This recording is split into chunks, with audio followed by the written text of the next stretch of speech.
Balamusiza nnyo abaana ba ku mukutu gwange guno Ombi Masembe okubatuusaako ebintu eby'enjawulo ebizze bibeerawo mu nsi ebiriwo ebyabeerawo era ebigenda okubeerawo oba ebituuseewo ekiseera kino. Tuli mu bwennyamivu nnyo tuli mu kunyolwa okulaba nga twafiiriddwa omusajja ow'amaanyi mu nsi yonna munamyamizannyo. Abasajja bangi abazze bafa abaakabi mu mizannyo be tulina ate bonabona ekiyambibwa nga baddugavu. Era abaddugavu bamaanyi nnyo nga Olamu Amadaali ye yali asinga okuba ebikonde bangi nnyo bano abantu abava mu nsi nga twafiiriddwa omusajja mu nsi yonna nga uno mu America bamuyita Kobe Bryant Bean. Bean akakanya ako kamumakati bakaita Bean bibanga ebijanjaalo bakamwongerako ko jajjaawe. Alina jajjo yali amunyumirwa nnyo namwongera erinnya eryo libayita Bean. Naye nga omusajja ono y'omu ku basajja abadde abakabi mu nsi yonna yazannyira mu tiimu gye bayita Lakers, Los Angeles Lakers. Tiimu eyo y'emu ku zisinga okuba ez'amaanyi mu Amerika muno mu kuzannya ensero. Ndowooza era mu nsi yonna nga omanyi ensi yaffe mu nsi muno mwe tuli Amerika y'emu ku nsi ez'akabi mu nsi yonna. Era ffenna ebintu ebisinga byonna tubikopa kyanga abantu waffe wano e Uganda bakoppa nnyo ebintu ebiva mu Amerika nti ayambadde nga Snoop Dogg. Era n'abantu abamu bangi nnyo ade bakoppa omusajja oyo yafudde. Y'omu ku basajja abadde abaakabi nga Ola Michael Jordan. Nga Michael Jordan naye y'omu ku basajja abali akabi baka babiri be tubadde tulina mu nsi yonna. Omu oyo afudde. Michael Jordan era waali nnyo musajja wattu yawulidde bubi nnyo okulaba nga legendary munne afudde. Kobe ono yazaalibwa mu August nga 23. Omuzannyo ono y'omu ku bazannyi be tubadde tulina mu nsi yonna abaakabi. Kati nga boolaba mu kisaawe nti mubaamu ebifo eby'enjawulo, mubaamu bagolokipa, mubaamu ba striker, mubaamu baki. Ne mu lulimi olw'abantu abazannyi b'ensero abadde azannya shooting guard. Kugamba abadde obandoza abeera mabega eyo ng'agaadinga ndoza bingi ninaffe nga omanyira nti tulaba bulabi nsero tomanya kiddako. Naye nga omusajja ono abantu abasinga bagamba mbu abadde Illuminati. Gwe mulamu ogwaleero nti abadde Illuminati. Nti ba Illuminati abo naffe tuli abiwulire. Nti Illuminati y'omuntu asalawo n'ogenda n'owaayo omwoyo gwo nti n'ofuna ky'oyagala ky'osabye nti oba osinza sitaani. Era omusajja ono erinnya lye yalikola yava na mu high school okuyingira ensero.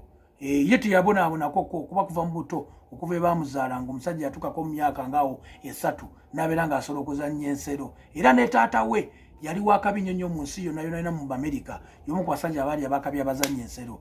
N'omutabani we era olwava mu ssomero bati pa yayingirirawo kuba nsero okakana Katonda n'amukwatibwako akasubi abantu gye bayita Illuminati. Kumbe musajja atu yalina emikisa. Tabadde Illuminati ne jasa akabenje kagudde obugwi. Kulu ono nga wonoolaba abazannyi b'omupiira nti bawangula ebikopo oba tiimu ewangula ebikopo. Omukulu ono tiimu ye eya Lakers yawanguliramu ebikopo 5 bya NBA. NBA gyebanga Premier League nti ligi ya basketball abakabi yawangula ebikopo bimeka 5 nga mwali ngera yabatuusa ku buwanguzi okulaba nga bawangula ebikopo ebyo.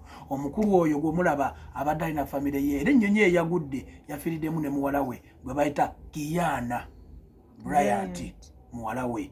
Era bambi abantu bonna mu nsi yonna bali mu kunyolwa abayimbi ab'enjawulo. Olaba naffe twabuukidde Abanayuganda twabuukidde abamu ne bagamba baabo omulembe tegundeka ne abamu ku Chosen Becky Edikenzo bangi bonna abakomentize nga bagamba rest in peace ninga abamu tebamumanyi tamuwulirangako. Ebintu by'enjawulo ebibeerawo mu nsi kyoba omanya twafiiriddwa nnyo omuntu w'amaanyi omuddugavu. Jjukira ffe tuli mu Afirika abaddugavu abo baava eno ne bagenda eri. Era omukulu eyo yafudde kigambibwa alabika nzaalwa ya Rwanda era nga olaba Banyarwanda bannaayo bafaanana. Musaayi mutabike kugamba alimu olunyarwanda kitegeera. Naye ng'omukulu ono olowooza abamu bagamba Illuminati kuba ekintu ekyo kyagwawoko Aliya omugenzi Aliya we yafa. Aliya y'omu ku bantu abafa ne bagamba mbu abadde mu Illuminati. Anti Aliya nti bagamba nti yali yasaba bisitaani nti nziwe mbeza emyaka 23 oba sijja kusukka mu mwaka gwa 2000. Jjukira abantu bena batutiisatiisanga ne batugamba nga bw'oweze mwaka bw'otutunaatuka mu 2000 ensi egenda kusaanawo enkomerero egenda beetuuse. N'Aliya naye nozawe batukigambibwa nti bwe yagenda n'asalawo n'akola endagaano ne bisitaani n'abagamba nze susukka 2000 era olwatuuka n'afa. Era naye yafa nnyonyi. Kyekibo ku bintu ebizebeerawo nti Illuminati battira nnyo mu nnyonyi nti kiwe kigambibwa nange simanyi ne tubisoma ate ne tubitegeera. Kwegamba n'omukulu ono yafudde era naye yafudde ennyonyi oba naye yabadde mu Illuminati nze naawe. Kati omukulu ono akabenje kaguddewo katya zabadde budde bwa kumacha nga 26 bwadde budde bwa kumacha nnyo nasibula family ye bulungi nnyo era omukulu ono kigambibwa nti yaluddewo n'okwebaka kiro ekyo atera okwebaka mangu kuba ngeri gyabadde akozeekozemuko nga yeebaka mangu nga mukyala we beere waka mu family abakyandaba era nkyabatwala mu maaso kino njagala nkibagambe nti omukulu ono nze naawe kigambibwa nti abadde Illuminati oba tabadde Illuminati nejjukira abantu bonna bagambibwa nti Illuminati bafa nnyonyi ennyonyi etambula neegwa kino kyabeerawo kwaliya bajja baziba kibeerawo ne batugamba muno bafuna Illuminati nenjagala nkubulira olugendo olutuufu kiki ekyaviiriddeko omukulu Kobe okulaba nga afa loza kyavudde kuki ennyonyi yavuddeko Illuminati mugoba kiki olowooza ki kyavuddeko nga soke nkubuliremuko ekyatuusewo atuuse tyo paka nga afudde omukulu ono Kobe yakeera ku makya yakera kumacha nga teyagala bulungi nnyo nenga musanyufu nagenda n'abuuza family yonna abasinga gy'abeera nagenda nga babongako ababuuza ne beebuuza essanyu livuddewa era omukulu ono yalwawo okwebaka mukazi we agamba mbu yalwawo nnyo okwebakako olunaku ate nga yeebaka mangu emala okulya ekyeggulo yeebaka mangu naye yalwawo okwebaka n'asibula abaana bonna n'abasibula kwegamba mukulwawo okwebaka kumacha bakwata endege balinnya ennyonyi omukulu oyo n'omuwala we bayita Giyaani nga tenaba kusimbula batuka ne bagirinnya abantu bali 9 ngoko kuli omugoba waayo pilot nga kuli n'omulala abeeramu nga kyetuyita Atenat oba ayambako abantu abeera mu nnyonyi omwo omuntu ayambako abantu kino na kiri nti njagala kulya kino biki omu then okubeerako abasaabaze abalala nga kwali ne kooki gwe bayita John Alikabasi nga naye kooki waamu ku nsero nga naye yalina family ne mukazi we kwegamba enamba ne Giyaani muwala wa Kobe ne Kobe nyini ne baweza enamba ya 9 kyobomanya abantu bano bagwa kabenje bayitawo Kalabasi California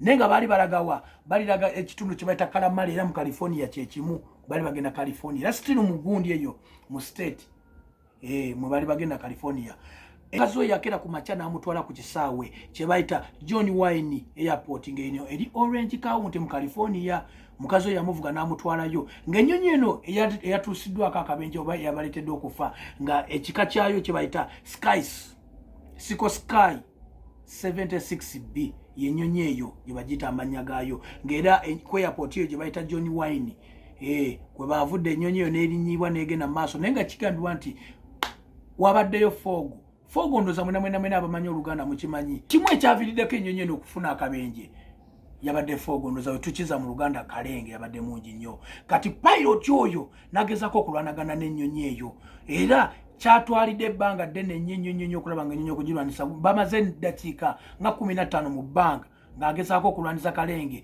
bw'agize eno n'ava mu lutu kyalina okulaga n'agize eno kwegamba ne kimulemerera n'atuuka okujambusa waggulu jjukira ennyonyi bw'oyambuka waggulu kalenge agenda ata naye abeera nnyo wano wansi pilot n'agezaako ogivuga ate jjukira n'asukka obuwanvu bw'ennyonyi bw'erina okugendako mu bbanga kati mu kugiwambuya okugiteeka waggulu eyo okufubutukayo ekigo nekolaki negwa era omukulu ono bafudde abantu babadde 9 mu nnyonyi nga kuliko omugoba omupiloti nga kuliko n'omulala omu ate nati abeeramu munda omwo mu nnyonyi abayambako kino na kino yagadde okusooka obbalaga nti nno omukulu ono nkyabatwala maaso njagala mugenda tegeera nti abadde Illuminati basi Illuminati musoka kugenda kitegeera kitundu kisooka eky'omukulu oyo ngenda kujambawo ebintu ebyenjawulo paka banamuziika